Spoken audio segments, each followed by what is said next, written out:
Senator Ike Ekweremadu and Dr. Beatrice Ekweremadu. You can remain sitting for the moment. You have each been convicted of conspiracy to commit an offence of human trafficking. You brought a young man to London to exploit him. The exploitation was the proposed donation of a kidney for reward.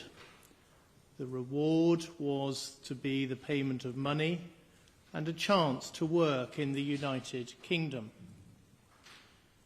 People trafficking across international borders for the harvesting of human organs is a form of slavery. It treats human beings and their body parts as commodities to be bought and sold. It is a trade that preys on poverty and misery and desperation. The evidence shows that those who are impoverished, often living in multi-dimensional poverty, desperate for a better life, and ignorant of the true risks, are sometimes willing to donate their organs for money or the chance to work in the UK.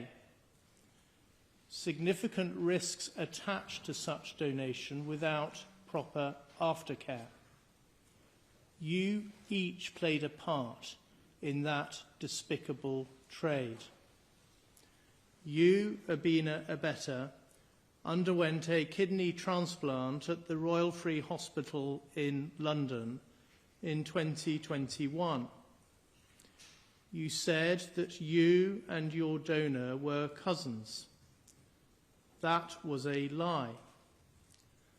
The clinicians at the Royal Free and the independent assessors at the Human Tissue Authority were taken in by your lie. They believed that the donor was acting altruistically as a good Samaritan. The transplant went ahead. There is no evidence that the donor has been given the necessary aftercare. It is not necessary for me to make a finding as to whether you exploited the donor. But what is clear is that you learned from your experience that it was possible to manipulate and corrupt the regulatory system by using a fabricated affidavit, by lying about your relationship with the donor, and by coaching the donor to lie. You, Senator Ike Ekweremadu, and you, Dr. Beatrice Ekweremadu, have a daughter, Sonia. She is very ill. She is suffering from FSGS, nephrotic syndrome. She needs a kidney transplant. Everybody has enormous sympathy for her and for the impact on each of you seeing your daughter's suffering. Sonia's uncle, Diwe Ekweremadu, knew Abina Abeta from medical school. He got in touch. Abina Abeta offered to help find a donor. A possible donor was identified. By law, his name may not be published. I will call him C. C grew up in a village where he had no electricity or running water. He left school at the age of 15 and he went to Lagos where he sold phone accessories from a wheelbarrow in a market. He was earning about 3,500 naira a day, the equivalent of just £7.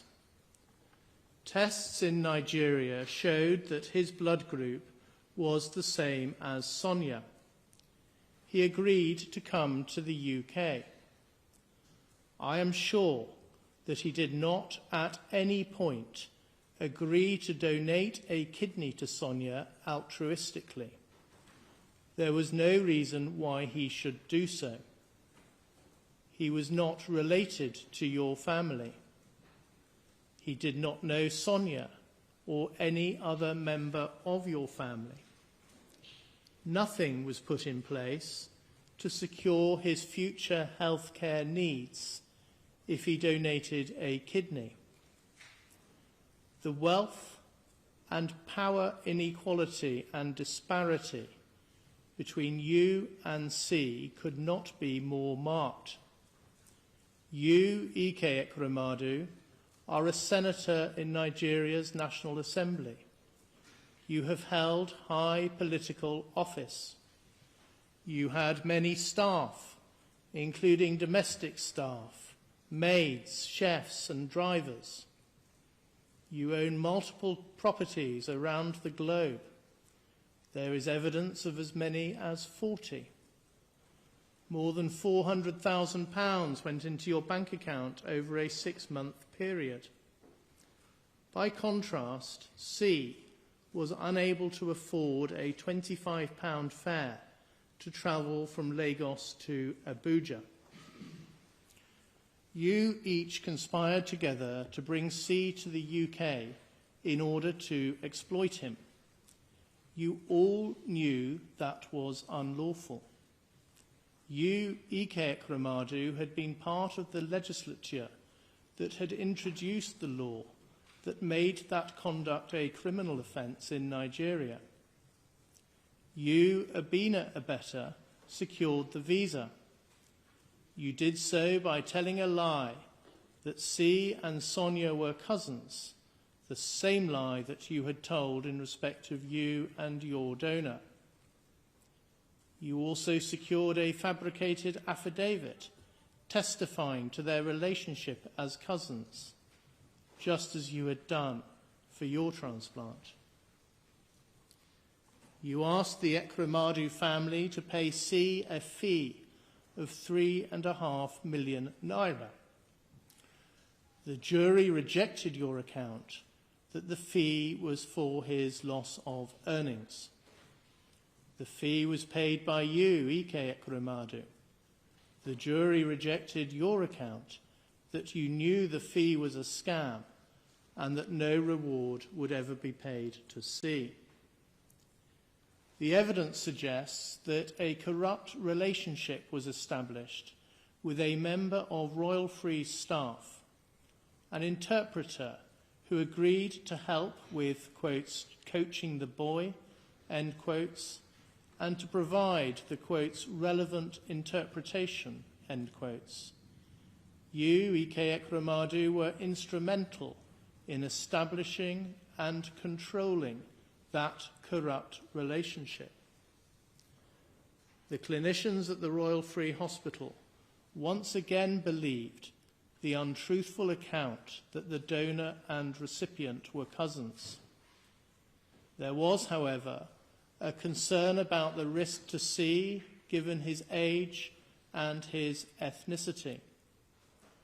After the doctors interviewed him, they were concerned that he was not sufficiently mature and motivated to be an organ donor. This time, the transplant was not approved. There was no report to the safeguarding team and no report to the police, despite the indicators that the donor was a victim of trafficking. Those indicators included the tenuous nature of the relationship between C and Sonia, the limited evidence to support that relationship, and C's clear lack of understanding about the process, and also his reaction to being told that he was at the hospital to discuss a kidney donation. In the course of the trial, Hugh Davis KC suggested that a lesson to be learned from this case is that clinicians must be alive to the risk of trafficking and report cases like this when concerns arise. I entirely agree. After the decision had been made that the transplant would not go ahead, there was a sinister development. A consultant nephrologist and another man examined C at the place where he was being kept. It is not necessary to make a finding as to the true purpose of that examination, but it is easy to understand why C believed that he was going to be taken back to Nigeria for the transplant to be conducted there. On the 3rd of May, when C was due to return to Nigeria, he ran away. He spent 2 nights sleeping rough. On the 5th of May, exactly a year ago, he attended Staines police station. There he saw Sonia Nicholas, a police inquiry officer, and Detective Constable Hannah Paisley. As a result of them carefully listening to C, it was recognised that he might be a victim of trafficking. Arrangements were made to secure his protection and his well-being. Subsequently, each of you was arrested, charged, prosecuted, and convicted. C suffered a loss of his personal autonomy because you kept his passport and exercised control over his movements and his basic human needs. He was put in fear that he would be subject to the forced removal of his kidney without any appropriate aftercare. Now he is scared to return home to Nigeria. As he puts it, he is having to start his life again. I considered that a substantial compensation order might well be appropriate for the loss and damage he has been caused by your conduct. I asked the Crown to inquire as to C's attitude towards such an order. That is because, in some cases, victims of crime do not want compensation from the offender, and an award of compensation might even risk causing further distress. A police officer carefully explained the meaning, reason, and purpose of a compensation order to C. He immediately responded that he did not wish to entertain compensation. The officer says, quotes, C spoke with moral conviction. Despite understanding the material benefit receiving compensation may have for him, he adamantly said he did not need or want anything from the bad people. He no longer wants them to have any involvement with him in any capacity, irrespective of the financial benefit he stood to make. C said that he wanted to put this entire ordeal behind him and move on with his life. He believes this to be the right and fair thing to do, end quotes. 2 days later, the officer spoke to C again. He remained, quotes, resolute with his decision regarding compensation and insisted he had not and did not wish to change his mind on the subject, end quotes. Of course, I respect C's views. In the circumstances, it is not appropriate to make a compensation order. The Crown seek an order for costs under Section 18 of the Prosecution of Offences Act 1985. I adjourn that application and will make directions for its determination. In the case of each of you, I impose the statutory surcharge order in the sum of £190. In each of your cases, the offence you committed is so serious that neither a fine nor a community sentence can be justified. A life sentence is not appropriate, and I do not consider that you are dangerous so as to merit the imposition of an extended sentence. Accordingly, in each case I pass a determinate custodial sentence with the shortest term that is commensurate with the seriousness of the offence, taking account of the aggravating and mitigating features. You will each serve part of the sentence in custody before being released on licence. When you are released, you will be on licence until the end of your sentence. You must comply with the terms of the licence and commit no further offences. Otherwise, you will be liable to serve a further period in custody.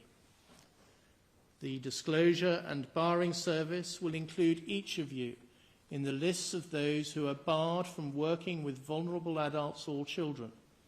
You may ask the service to be removed from the lists.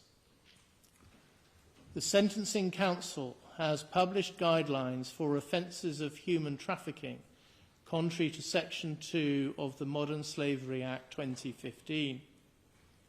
You have each been convicted of conspiracy to commit that offence. The offence that you committed is closely related to the guideline offence. I reject the defence submissions that the guidelines are not apt to cover this particular form of trafficking. I have close regard to the guidelines. I turn to the question of harm. The transplant did not go ahead, but you each intended that it should go ahead, and you each intended the harm to the donor that would result, and which was eminently foreseeable. The donor would have faced invasive surgery with a small but still possible risk of death. He would have faced spending the rest of his life with only one kidney and without any funding for the required aftercare. He would have faced an increased risk of early onset raised blood pressure and of developing chronic kidney disease later in life, as well as a lifetime risk of needing dialysis himself or even a kidney transplant. He was at an increased risk because of his young age and his ethnicity. The removal of a kidney amounts to serious physical harm, which has a substantial and long-term effect. Even if C had known that he was going to donate a kidney, I am sure that the risks had not been properly explained to him before he was brought to the UK. He was deceived and pressurised into donating a kidney. I reject the defence assertions that he consented in any meaningful sense. I am sure that he did not. There has been a substantial and long-term adverse impact on his daily life. He is scared to return to Nigeria because of the risk of retribution from those that are sympathetic to you. He lives a solitary existence and is separated from his life, his friends and his family as a direct result of this offence. This all amounts to Category 2 harm within the meaning of the Sentencing Council's guidelines. I do not accept the Crown's submission that the nature and extent of the harm justifies a movement to Category 1. But it does warrant an upwards adjustment within the category range. The fact that the transplant was not carried out merits a downwards adjustment, but the level of that adjustment is limited because, firstly, the gravamen of the offence is the agreement that you reached to exploit the donor. The offence was complete at that point. The offence focuses on the conduct of the offender rather than the harm that is caused to the victim. Secondly, you did not withdraw from the conspiracy. the only reason that the transplant did not take place was because the hospital refused to carry it out. In each case, your reaction was to seek to exploit others. And thirdly, quite apart from the harm that would have resulted from a transplant, C has suffered substantial actual harm of the nature that I have identified. I turn to culpability. You, Abina Abeta, fall within the high culpability bracket. You played a leading role in the offending. You identified the donor and controlled him throughout the process. You did so in the expectation of substantial financial reward. I reject your assertion that there is no evidence of substantial financial advantage. Your bank statements show otherwise and demonstrate that you were reliant on the funds you secured from the Ekweremadu family to keep your head above water. You applied a high degree of planning and premeditation. For example, you arranged the visa, you secured a fabricated affidavit, and you organized a scheme to seek to deceive the clinicians and ultimately the Human Tissue Authority. You were thoroughly dishonest throughout. You kept a substantial sum of money that was paid by Ike Ekweremadu and was intended for the donor. You, Ike Ekweremadu, also fall within the high culpability bracket. You also played a leading role in the offending, and to a greater extent than Abina Abeta, who was acting through Diwe Ekweremadu at your direction. You did so in order to secure a material advantage, namely a human kidney for your daughter. You were involved in a high degree of planning and premeditation. For example, you orchestrated the arrangements with your brother, Diwe. You sought to conceal your link to the payment of a donor reward by instructing a member of your staff to make the payment via a currency trader. You were involved in the corruption of a member of hospital staff. I reject the defence suggestion that you were naive as to offers or payments of a reward to the donor, or that you only joined the conspiracy at a late stage. I am satisfied so that I am sure that you were the driving force throughout. Reliance is placed on the fact that you had no contact with C or Abina Abeta. That is true, but it is an indicator of the leading role you played, directing the overall operation, but keeping your distance by getting others to do your bidding. I accept that you were not directly involved in the fabrication of an affidavit and that you told Sonia not to sign it. Again, in context, that is consistent with the type of leading role you played. You well knew the sorts of steps that were being taken to try and pull the wool over the eyes of the doctors and regulators. I am satisfied that you, Beatrice Ekweremadu, performed more limited functions under the direction of your husband. I accept the submission of Anu Mahindru King's Council that your family was patriarchal and you were deferential to your husband. Your role was primarily to adopt the cousin lie. There was, so far as you are concerned, some limited planning and premeditation. You committed the offence in the expectation of a material advantage, namely securing a kidney for your daughter. Your case falls at the cusp of lower and medium culpability. Before allowing for aggravating and mitigating factors, the applicable starting points are custodial sentences of 10 years in the case of Abina Abeta, 10 years and 6 months in the case of Ike Ekweremadu, and 6 years in the case of Beatrice Ekweremadu. Abina Abeta, stand up, please. There are aggravating features in your case.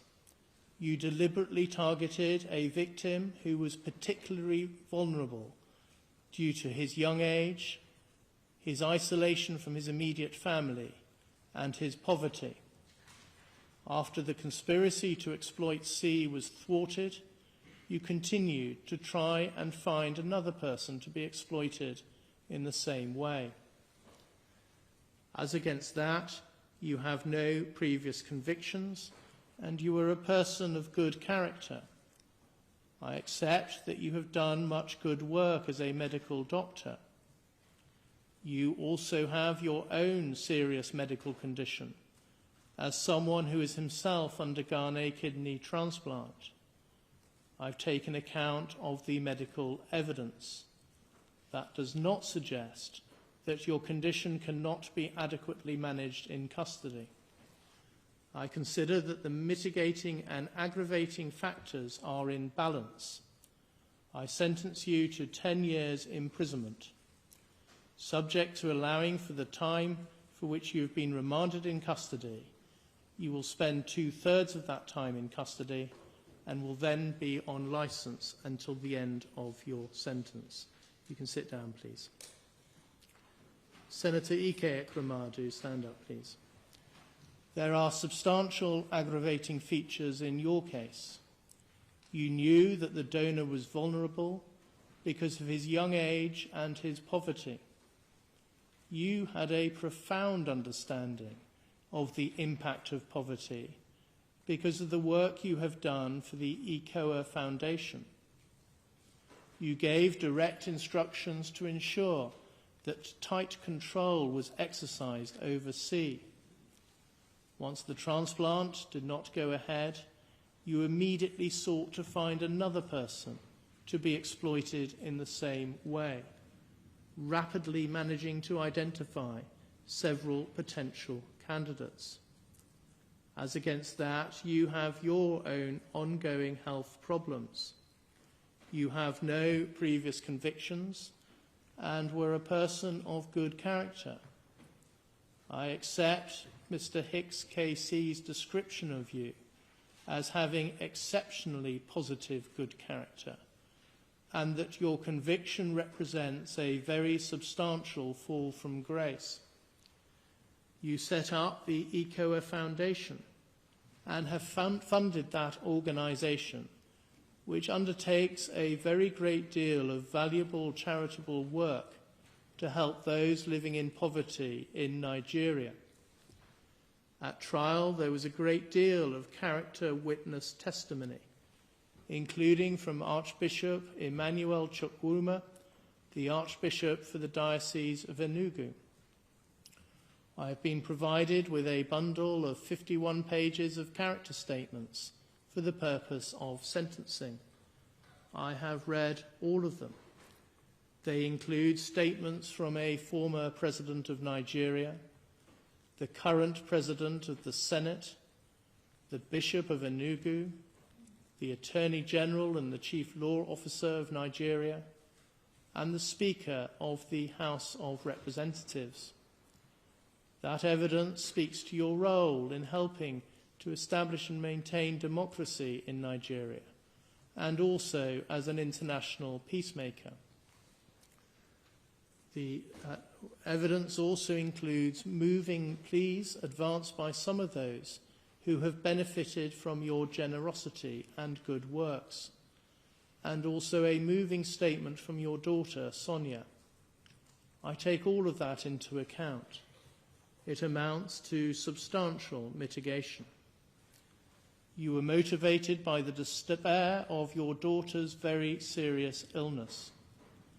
The weight to be attached to that factor is limited by reason of the fact that, as you recognised in your evidence, you could have sought a genuinely altruistic donation, including from a family member albeit not Sonia's immediate siblings.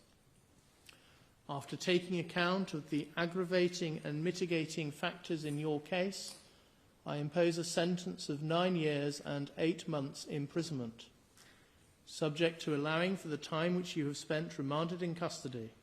You will serve 2/3 of the sentence in custody and will be on licence thereafter for the rest of the sentence. You can sit down. Dr. Beatrice Ekweremadu, would you stand up, please?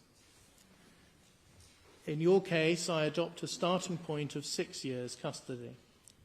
I do not consider that the aggravating factors that are present in the case of your co-defendants apply to you.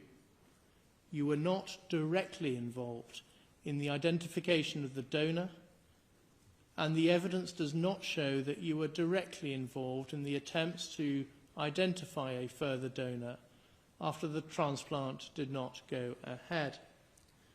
I take account of all the mitigating features that Mr. Mahindra KC has identified and the content of the thorough and helpful pre-sentence report prepared by Jessica Stephen of the Probation Service. You are a person of good character. You helped set up the ECOA Foundation with your husband, and you have been closely involved with its important charitable work. Much of the character evidence I have read applies also to you. You were also motivated by the desperate plight of your daughter and by maternal love. Further, in your case, I accept that although Sonia is an adult, you have substantial caring responsibilities towards her. Your incarceration will have a significant impact on her, in that she will no longer be able to rely on your presence as a source of care and support. Having regard to those factors, I impose a sentence of 4 years and 6 months imprisonment. You have spent 234 days on an electronically monitored curfew between 9 p.m. and 7 a.m. I specify that the credit period for the purposes of Section 240A of the Criminal Justice Act 2003 is 117 days. So that period shall count towards your sentence. Subject to that, and subject to allowing for the time you have spent remanded in custody, you will serve 1/2 of your sentence in custody. You will then be on licence thereafter for the rest of the sentence. You can now each be taken downstairs.